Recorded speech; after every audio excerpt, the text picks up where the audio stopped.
and welcome. You're watching Unplugged TV India. This is Alice Francis. Let's catch some major updates from around the world. E. Jaishankaran meets Nepali Bhutanese counterparts on sidelines of ministerial meeting in Sri Lanka. External Affairs Minister S. Jaishankar on Tuesday met his Nepali and Bhutanese counterparts on the sidelines of the BIMSTEC ministerial meeting here and discussed cooperation, connectivity, energy and hydropower projects.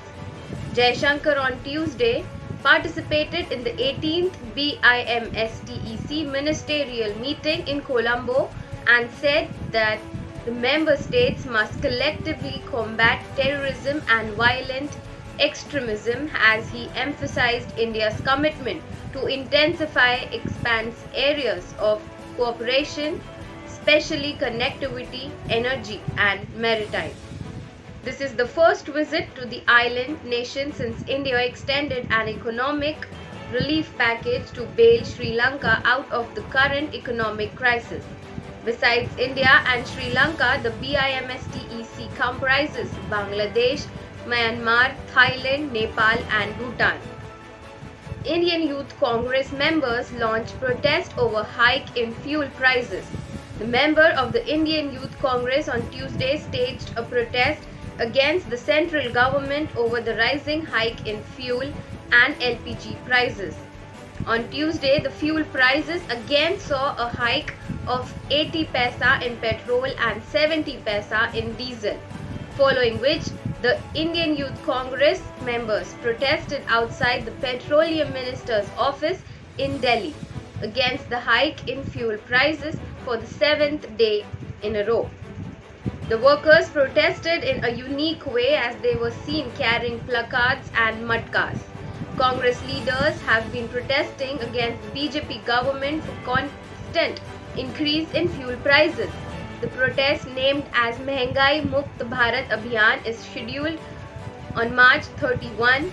Congressmen and people will protest outside their homes and public places with garlanded gas cylinders and beat of drums, bells, other instruments to draw attention of the deaf BJP government against the insurmountable increase in prices of gas, petrol and diesel. From April 2 to April 4, there will be a district level Mehengai Mukt Bharat Dharna and March, while on April 7 there will be a state level Dharna of state at state headquarters. Assam Meghalaya signed historic agreement to end 50-year border dispute. In a significant move, Assam Chief Minister Himanta Biswa Sharma and his Meghalaya counterpart Conrad Sangma signed an agreement in the presence of Union Home Minister Amit Shah in New Delhi on Tuesday to end the 50-year-old border dispute between the two northern eastern states.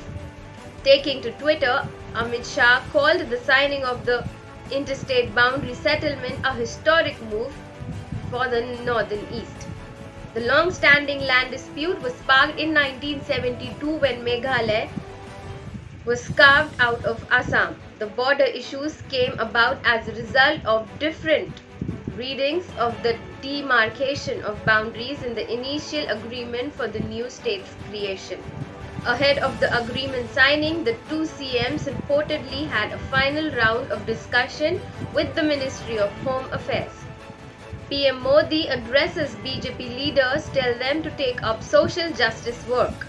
Prime Minister Narendra Modi asked BJP MPs on Tuesday to undertake various programs as part of Samajik Nyay Pakhwada, which is fortnight dedicated to social justice from its foundation day on April 6th, and also asserted that it is the only ruling party which has recognized contribution of every Prime Minister by building a museum to honor them. With the birth anniversary of Dr. Babasaheb Ambedkar, architect of the Constitution, falling on April 14, PM Modi at the BJP's parliamentary party meeting asked party MPs to reach out to people, especially the disadvantaged sections of society like scheduled castes, to highlight various government programs for their welfare. Massive fire in Sariska Tiger Reserve. A fire that broke out in the Sariska Tiger Reserve in Rajasthan's Alwar district on Sunday evening was spread to around 10 square kilometers, forcing the authorities to seek assistance from the army to put out the fire. The fire started on Sunday evening and by Monday appeared to have become uncontrollable. District Forest Officer Sudarshana Sharma said on Tuesday that we sought help from the armed forces. Sharma said that the fire has spread at an area of 10 square kilometer area and all efforts are made to control the fire. He said the area which is most affected is at a height which is making it difficult to take any fire equipment. At present, efforts douse are done manually and through water sprinkled by choppers. A defense official said the Indian Air Force has deployed 2 Mi-17 V5 helicopters for bombing bucket ops in response to a request from Alwar District Administration for assistance. Some global updates. Put the end to war appeals Turkey President amid Russia-Ukraine war. Russian and Ukrainian negotiators began face-to-face talks in Istanbul on Tuesday. The two sides were welcomed by Turkish President Recep Tayyip Erdogan, who urged them to put an end to the tragedy. The new round of talks comes after the Russian army said it would begin focusing on eastern Ukraine in a move some analysts saw as a scaling back of Moscow's ambitions. Russia's month-old invasion of Ukraine, the biggest European conflict since World War II, has seen over 3.8 million Ukrainians flee abroad, left thousands dead or injured, and isolated Russia's economy. Russian strike hits regional government building in Mykolaiv. A Russian strike hit the regional government building in the southern Ukrainian city of Mykolaiv, a key port city that has been under heavy assault for weeks, the regional governor said on Tuesday. The regional administration building was hit. Governor Vitaly Kim wrote on Facebook. He said that most people inside the building escaped miraculously, but several civilians and soldiers were unaccounted for. United Nations nuclear watchdog head visits Ukraine to discuss safety. The head of the UN atomic watchdog, Rafael Grossi, is in Ukraine to discuss the safety and security of nuclear sites there, said an agency on Tuesday.